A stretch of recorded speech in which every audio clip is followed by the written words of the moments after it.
ದತ್ತೂರಿ ಹಣ್ಣು ಬೀಜ ಆನ್ಲೈನ್ ಮಾರಾಟಕ್ಕೆ big break. Amazon, Swiggy, big ಬಾಸ್ಕೆಟ್ನಲ್ಲಿ ಇನ್ನು ಮುಂದೆ ಈ ಬೀಜನ ಮಾರೋ ಹಾಗಿಲ್ಲ.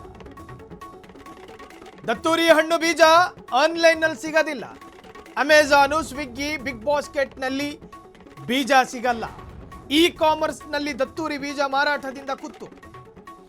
Instamart, Swiggy, BigBasket licence ರದ್ದಾಗಿದೆ. ದೈತ್ಯ ಇ ಕಾಮರ್ಸ್ ಕಂಪನಿಗಳಿಗೆ ಶಾಕ್ ಕೊಟ್ಟ FDA. ವಿಷಕಾರಿ ಆಹಾರದಿಂದ ಅಮೆಜಾನ್ ಲೈಸೆನ್ಸಿಗೂ ಕುತ್ತು. FSSAನ ಅಡಿ ಅಪಾಯಕಾರಿ ಹಣ್ಣು ಕಾಯಿ ಮಾರಾಟ ಇಲ್ಲ. ಈ ಬಗ್ಗೆ ಕಾನೂನು ಕ್ರಮಕ್ಕೆ ಮುಂದಾದ FDA ಅಧಿಕಾರಿಗಳು. ಪರವಾನಗಿ ರದ್ದಿಗೆ ಕೇಂದ್ರ ಆಹಾರ ಸುರಕ್ಷತಾ ಅಧಿಕಾರಿಗೆ ಸೂಚನೆ. ಇ ಕಾಮರ್ಸ್ ಕಂಪನಿಗಳು, ಇ ಕಾಮರ್ಸು ಅಂದರೆ ಬೇರೆ ಬೇರೆ 10 ಕಂಪನಿಗಳು ಸೇರಿ ಒಂದು ನೆಟ್ವರ್ಕ್ ಆಗಿರುತ್ತವೆ. ಅವು ಈ ಬೀಜನ ಮಾರಾಟ ಮಾಡ್ತಾ ಇತ್ತು.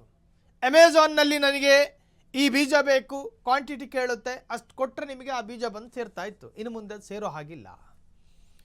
ಆನ್ಲೈನ್ ಕಂಪನಿಗಳಲ್ಲಿ ಈ ತರಹದ್ದೊಂದು ಅಪಾಯಕಾರಿ ಬೀಜಗಳನ್ನು ಮಾರುವಂತಹದ್ದು ನಿಷಿದ್ಧ. ಕೇಂದ್ರದಿಂದಲೂ ಕೂಡ ಸೂಚನೆಗಳು ಹೋಗಿದ್ದಾವೆ. ಇದು ಪ್ರಾಕ್ಟಿಕಲ್ ಆಗೋದಕ್ಕೆ ಒಂದಷ್ಟು ದಿವಸಗಳನ್ನು ತೆಗೆದುಕೊಳ್ಳುತ್ತೆ ಪ್ರಾಸೆಸ್.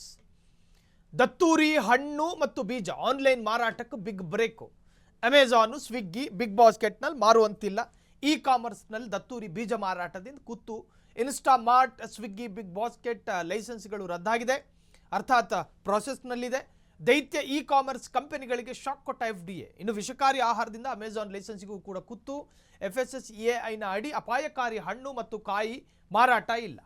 ಈಗಾಗಲೇ FSSAI ಸ್ವಲ್ಪ ಸ್ಟ್ರಿಕ್ಟ್ ಆಗಿದೆ. ಪ್ರತಿಯೊಂದನ್ನು ಕೂಡ ಗಮನಿಸ್ತಾ ಇದೆ. ಆಹಾರಕ್ಕೆ ಸಂಬಂಧಪಟ್ಟ ಹಾಗೆ ಯಾವುದೇ ವಿಚಾರ ಆಗಿರಲಿ, ಮನುಷ್ಯನ ಪ್ರಾಣ, ಜೀವ ಇದು ಯಾವುದಕ್ಕಾದರೂ ಅನಾಹುತ ತಂದೊಡ್ಡಬಹುದಾದಂಥ ಅಂಶಗಳದರಲ್ಲಿದ್ದರೆ ಅದನ್ನು ನಿಷಿದ್ಧ ಮಾಡುವಂಥ ಪ್ರಯತ್ನಗಳಾಗ್ತಾ ಇದೆ. ಇದು ಜನಪರ, ಜನಹಿತಕ್ಕಾಗಿ, ಆರೋಗ್ಯದ ಕಾಳಜಿಯ ಮೇಲೆ. ಪರವಾನಗಿ ರದ್ದಿತಿಗೆ ಕೇಂದ್ರವು ಕೂಡ ಆಹಾರ ಸುರಕ್ಷತಾ ಅಧಿಕಾರಿಗಳಿಗೆ ಸೂಚನೆಯನ್ನು ಕೊಟ್ಟಿದೆ.